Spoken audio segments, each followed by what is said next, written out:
Ready? You ready, Todd? All right. Call the meeting to order. Okay, good evening. Welcome to the Queen Anne's County Commissioners meeting. This is a, can you hear me okay? Turn your mic on.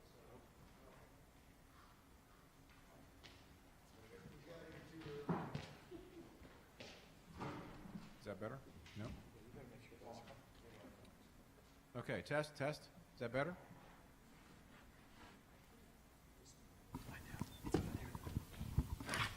That was great. All right, we good? That's better. Okay, there we go. Thank you, folks. Sorry for those technical difficulties. We're all set. Welcome to the Queen Anne's County Commissioners meeting. This is a public hearing that is being aired live on our local cable television station, QAC TV 7. These media broadcasts provide county citizens an opportunity to watch and review our scheduled public meetings. In addition to our live audience this evening, we are providing remote options for citizens to watch our meetings. Citizens may watch our meeting live on our Queen Anne's County website at qac.org/live or on our television channel, Breezeline Channel 7 and High Definition Channel 507. We acknowledge everyone's participation, and by attending, you acknowledge that this session is both recorded and aired. Press and public comment will be taken and is limited to 3 minutes per person. If you care to speak, please sign the sheet on the information table here in our meeting room. Comments longer than 3 minutes can be submitted in writing for the Commissioner's review. So we will now stand and be led in the Pledge of Allegiance by Commission President Chris Corcorino. I pledge allegiance to the flag of the United States of America and to the republic for which it stands, one nation, under God, indivisible, with liberty and justice for all.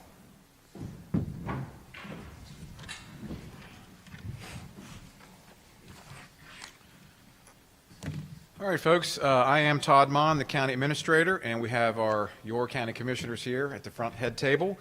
Just going down the line here, we have Commissioner Jack Wilson, Commissioner Phil Dumino, Commission President Chris Corcorino, and Commissioner James Moran, our at-large Commissioner, and I believe Commissioner Steve Wilson will be absent this evening, so he is unable to attend this evening.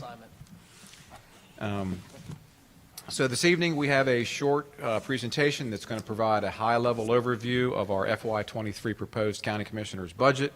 We have many more details on our website if you want to get into the deeper details of the budget, and the link is shown up here on this introductory slide.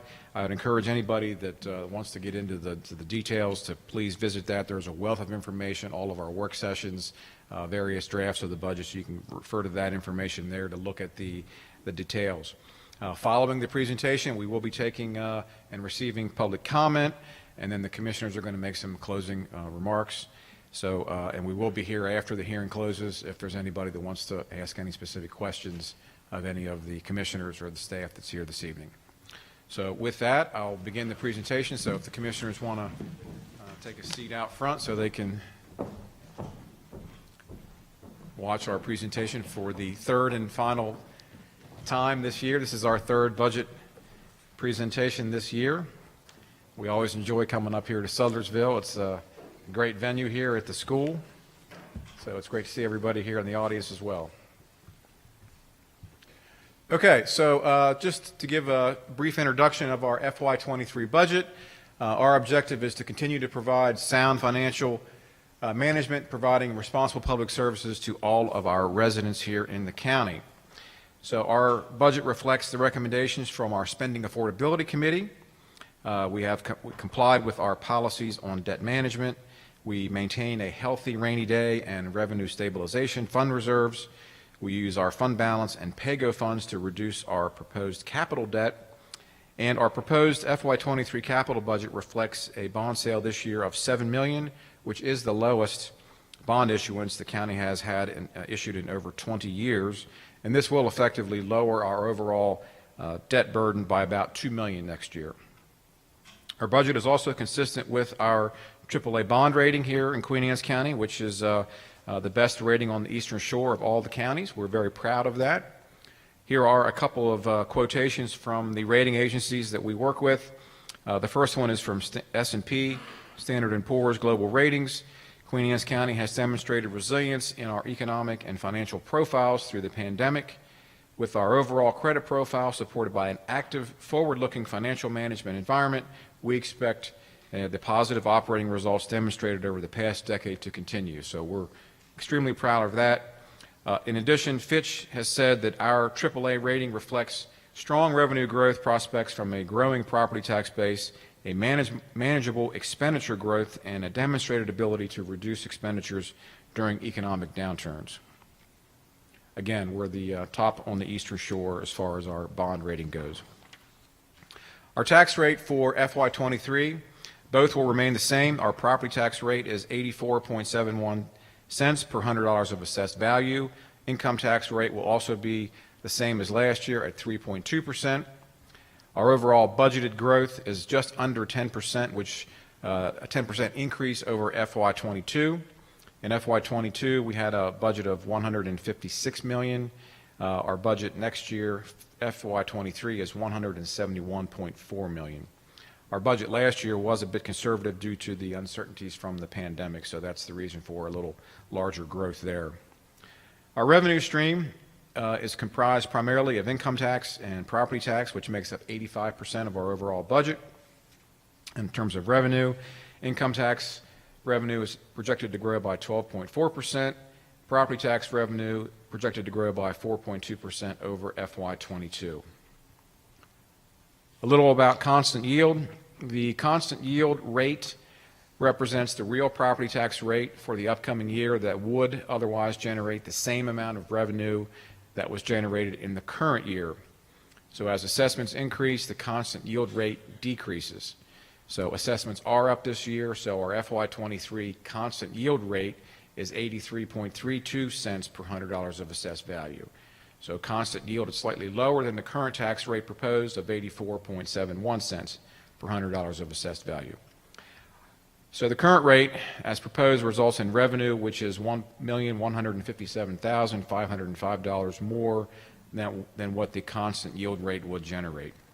Now, a little history. Over the past 12 years, the constant yield rate has been higher than our tax rate for 6 of those years and lower for 6 of those years.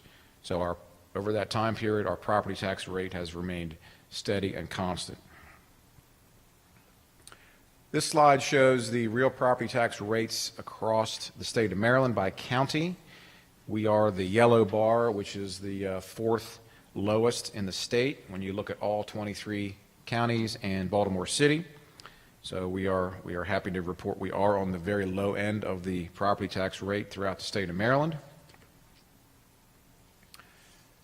FY23 budget highlights, going through these.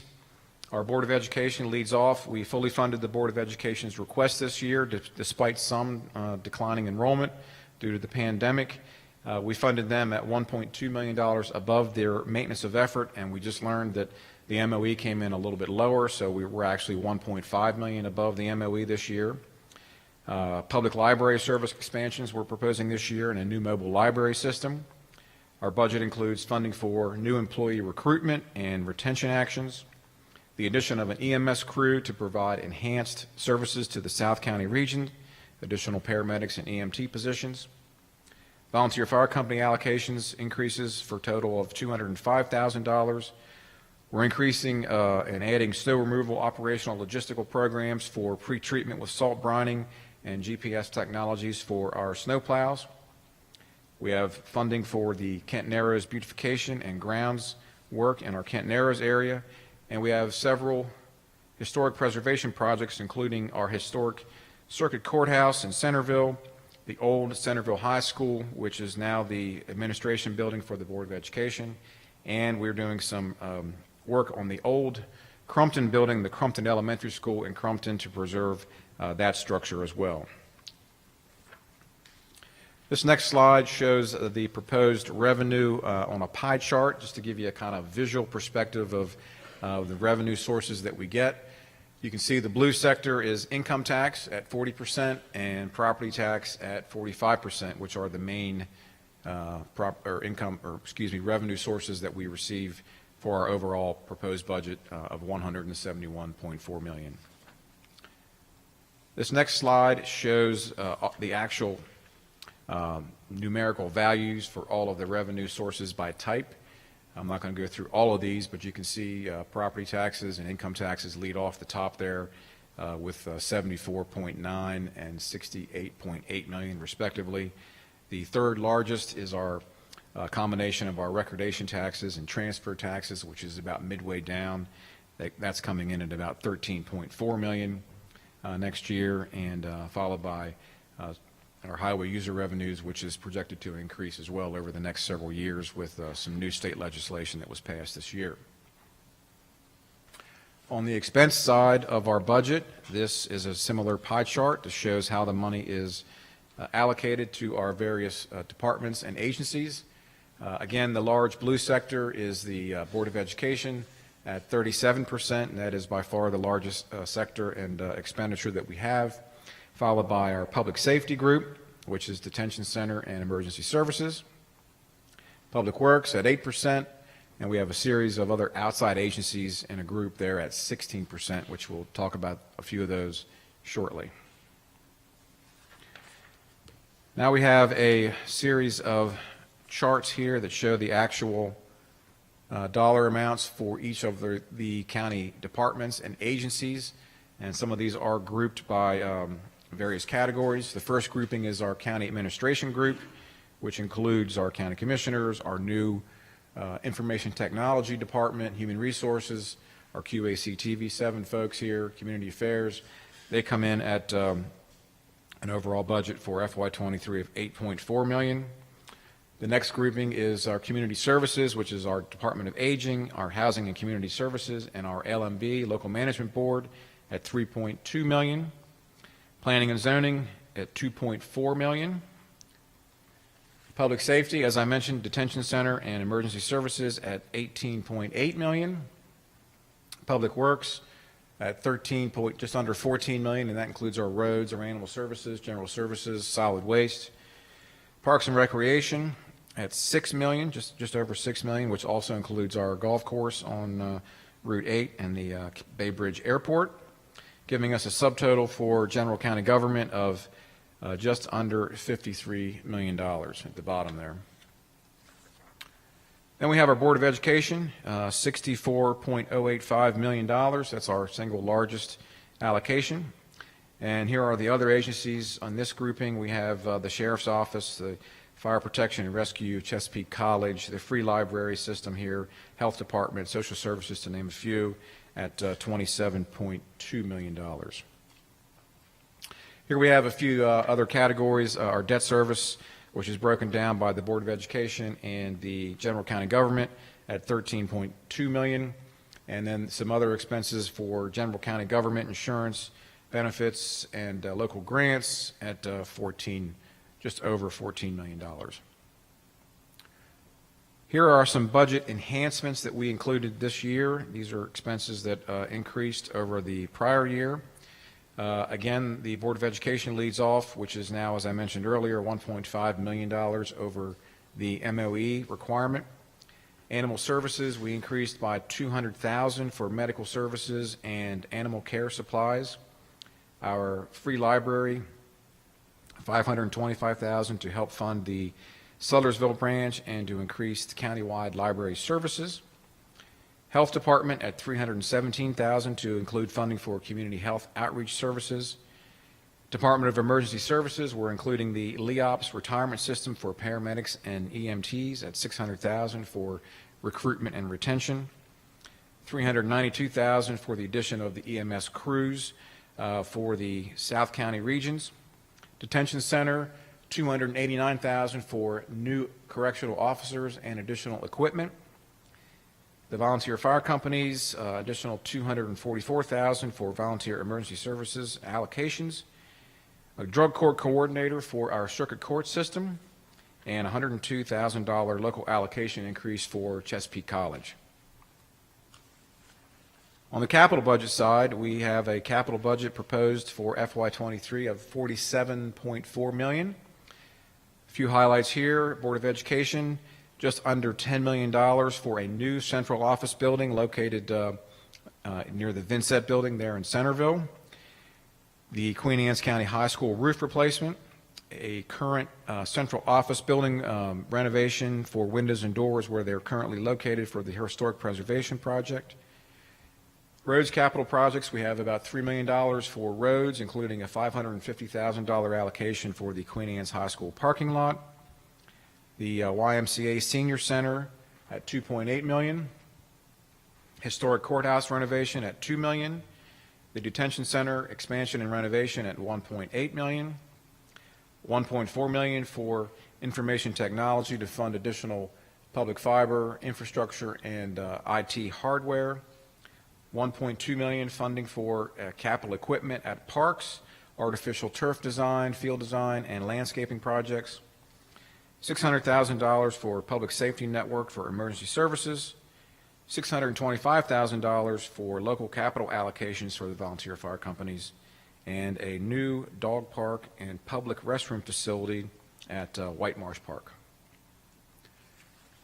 A few additional capital budget highlights, and these are primarily enterprise accounts. These are not typically funded by tax dollars. First is the South Kent Island Sanitary Sewer Project, phases 2 and 3 at $7.3 million, which is strictly all loans and user fees that pay that. Public landings, all grant funded, $1.8 million, including the dredging of the Kent Narrows. The airport and runway rehabilitation, $7.8 million.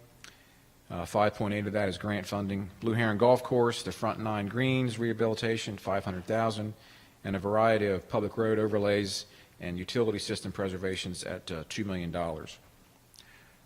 Our capital budget funding sources for FY23 include $5.3 million in PAYGO, $10.5 million in grants, as I mentioned, the bond sale of $7 million, operating funds of $600,000, and capital fund balance at $13.3 million, and other funding sources, again, loans and user fees at $10.6 million. Okay, so wrapping things up here, this is our 6-year capital budget, and there's a lot of information in detail on here. I'm not going to go through all of this, but our rating agencies love to see this. It gives us our strong AAA rating because it provides them perspective of how we plan and allocate funding over a 5-year, actually a 6-year time horizon. The first column is FY23, and we have 5 planning years beyond that. So it gives us an opportunity to adjust and plan our resources going forward and make sure we can hit all of the important capital projects we have in the county for all of the agencies. And on the left-hand side of the chart there, all of the agencies are listed, including several outside agencies, but this includes all of the departments, administration, general services, emergency services, planning and zoning. So it's very comprehensive, and this does change year to year, but the first column, again, is the projects that we have planned, for this year in that chart. So a few important upcoming dates.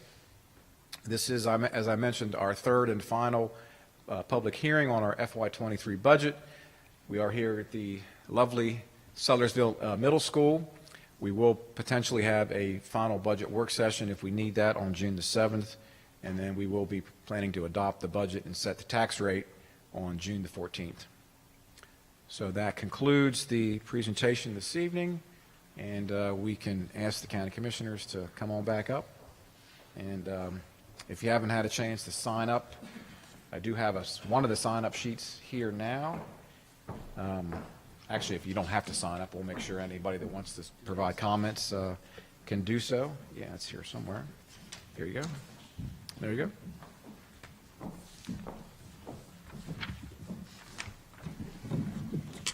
All right. So I think the commissioners maybe wanted to make a few remarks. I know some folks are here from the library board, so we wanted to maybe say a few words about that. Yes. So now that we're in North County, as the North County Commissioner, I appreciate our Sudlersville people traveling up to South County, Mid-County.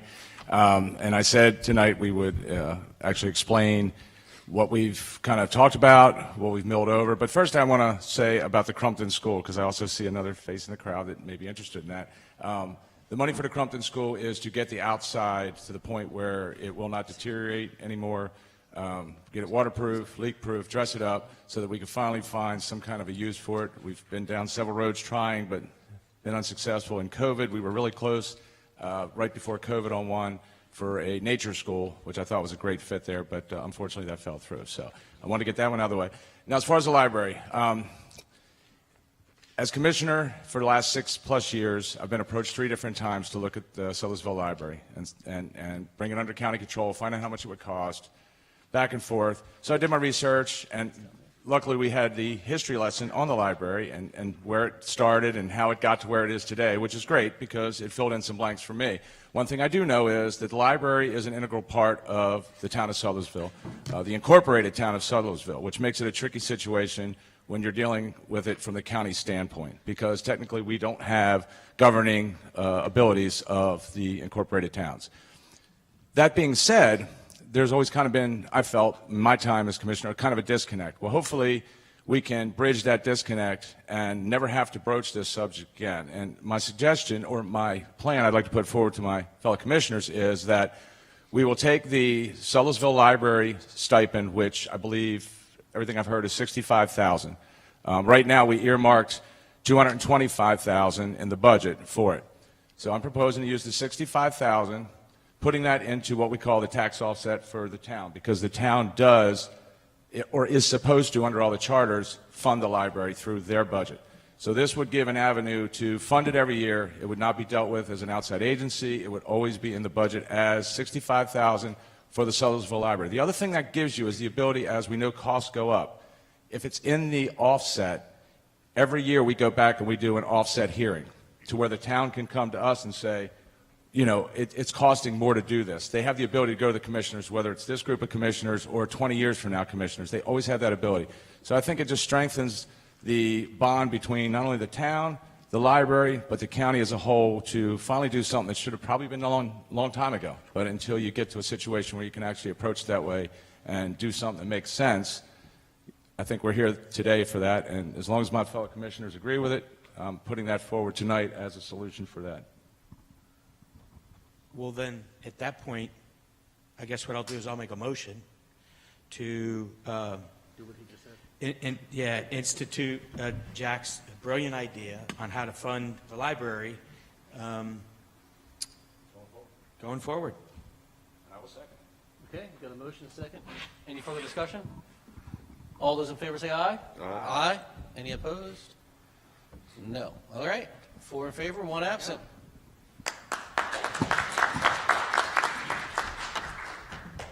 All right. And now we'll go to the public comment. Dr. Salins. Good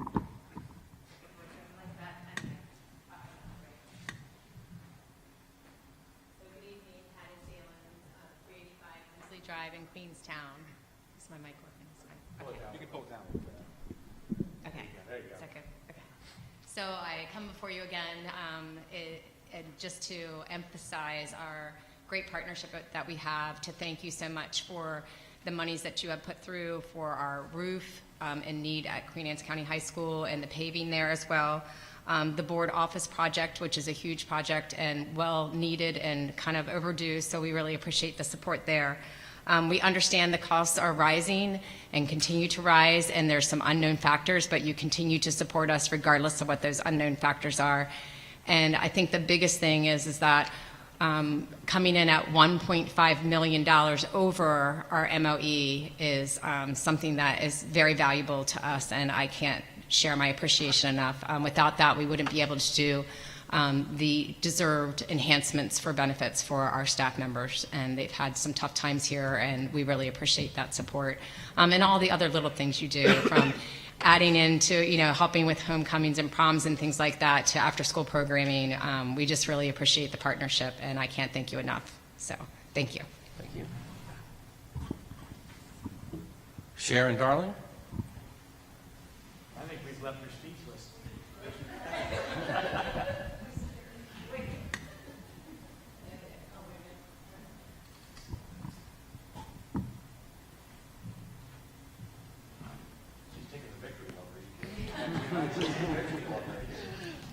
Whatever. I'll tell you again, my name is Sharon Darling. I reside at 103 Maple Lane in Berkeley, and I am the president of the Sudlersville Library Board. You were going to hear me again tonight to tell you about the history of our library, but I'm not going to do that. I am going to wing it, hopefully. I just have to tell you, thank you so very, very much.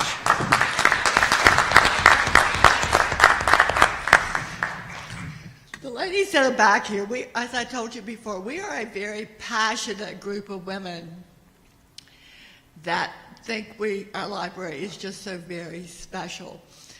I said last night, I made the comment, and the lady sitting back there in the blue shirt came from her daughter when she made the comment about going into our library was like going to grandma's house. You're loved, you're cared for, you're appreciated, and you're even sometimes, most of the time, are fed. Our library staff does that.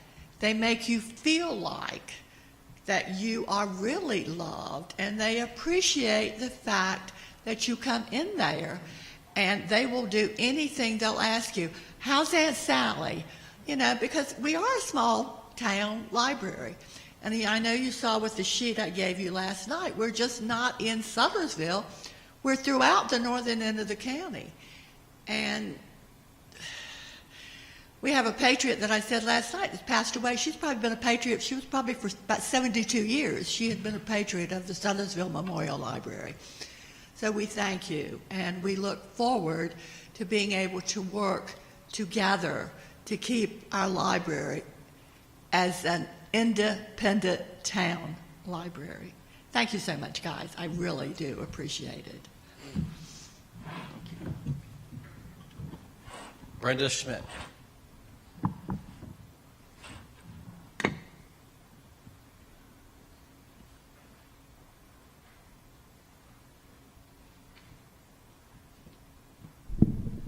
So I'm Brenda Schmidt. I live at 140 Schmidt Lane here in Sudlersville. And I'm going to kind of wing it too. What I said last night has, changed slightly based on tonight's announcement, and I have to say I'm really, really thrilled. I'm probably going to get emotional like Sharon did. But I'm a board member of the Sudlersville Memorial Library, and I was here to talk about preserving our library as an independent public library, and that's going to happen, and it's wonderful. I do want to read a couple things that I had mentioned last night, that we're very passionate about preserving our town library and preserving the history that it represents. It's a part of our Eastern Shore tradition. We're a small library, but we're unique, and we're entirely driven to serve the needs of our patrons. So we know our patrons, our regular patrons by name. We deliver books to our homebound patrons. We provide all kinds of services. Our librarians, Bonnie Schultz and Tammy Short, are here. And they love our patrons, and you can just see it in all that they do.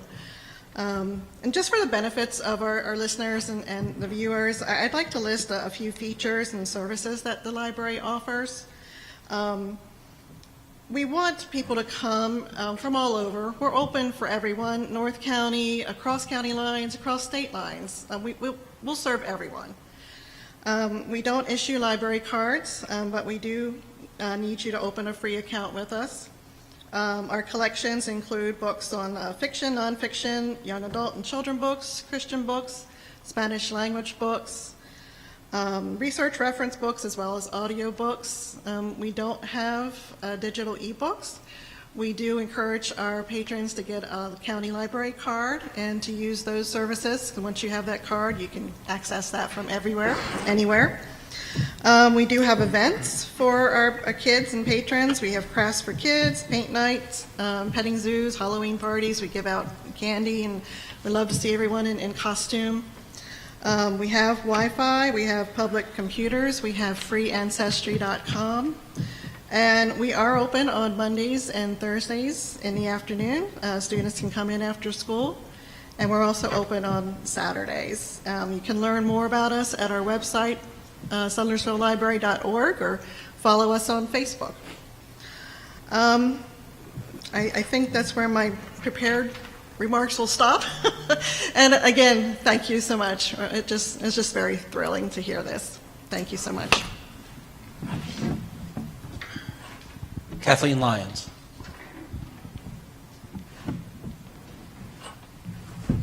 Good evening. My name is Kathleen Lyons. I live at 212 Brick House Drive in Queenstown. And it sounds to me like you're hearing a lot of thank yous tonight. So I bet that isn't an every budget hearing kind of thing for you. So I'm here to say thank you as well. I represent the Board of Trustees of the Queen Anne's County Library. And we want to thank you for consistently seeing the library as a treasured public resource that serves our community, and for providing the funding that through the years that recognizes that Queen Anne's County continues to grow and change and allows the library to grow and change with that. So thank you very much. Thank you. All right, that is everybody on our list. Is there anybody else who would like to say anything? Nick? Good evening. My name is Richard Smith. I reside at 122 Quail Run Drive in Centerville, Maryland. I'm also the current school board president currently for Queen Anne's County.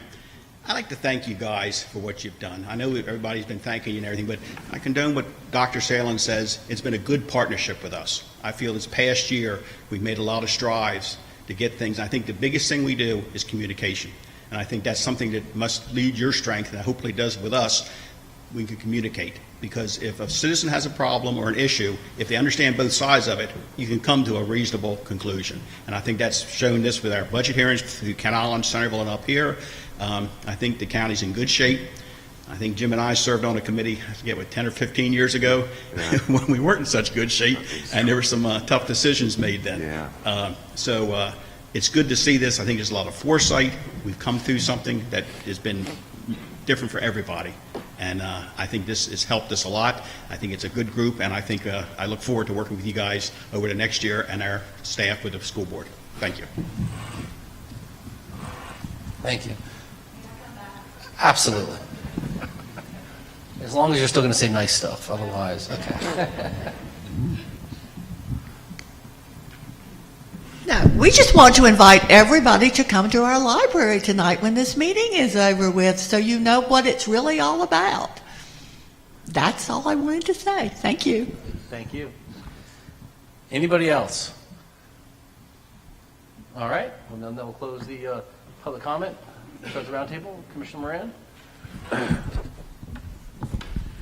Well, you're right. Things are a lot easier when financially the county isn't strapped.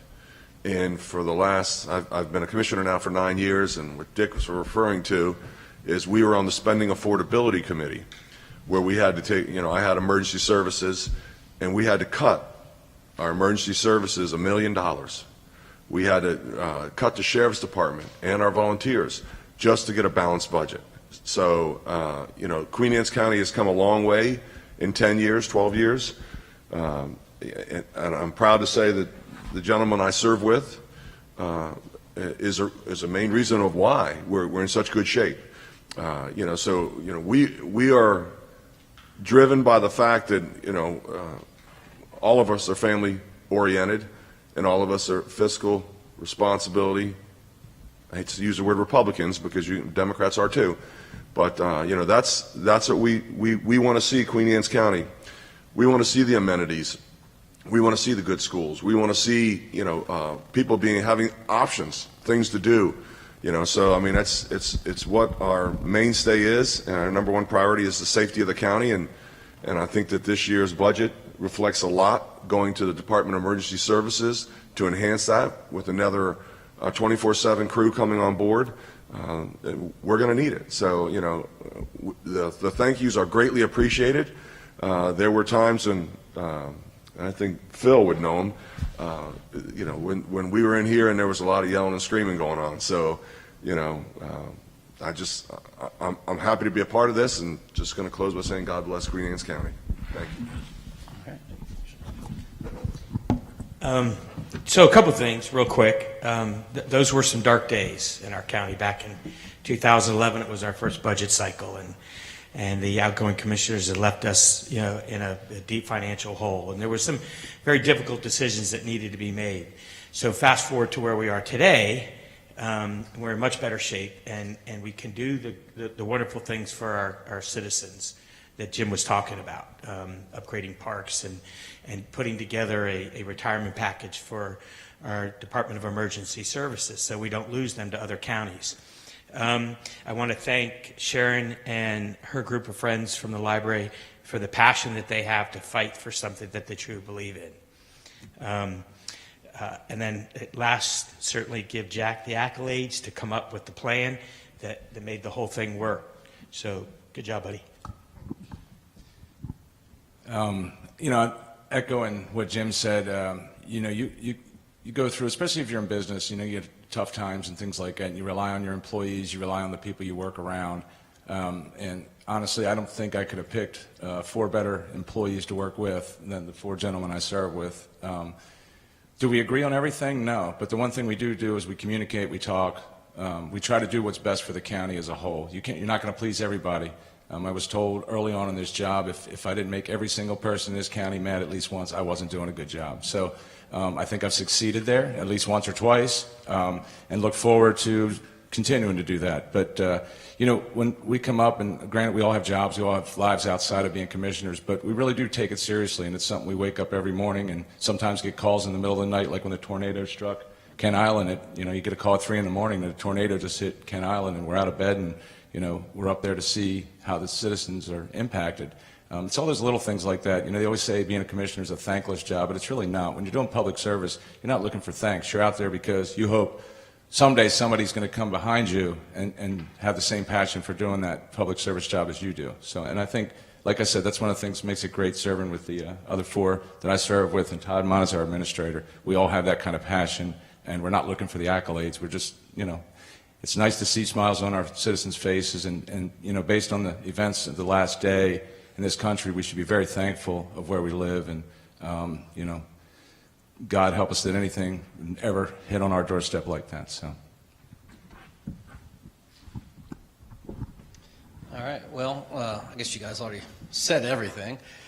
Not too much to do other than I want to actually thank all my fellow commissioners, not just for my time serving with them, but for the time that they served before I was commissioner, because they did the hard work ahead of time. I got to stand on their shoulders with the work that they had already accomplished in getting the county in the fiscal condition that it's in now, where the services are running, roads are getting paved, we're not raising taxes, and that takes a balance. It takes a lot of work.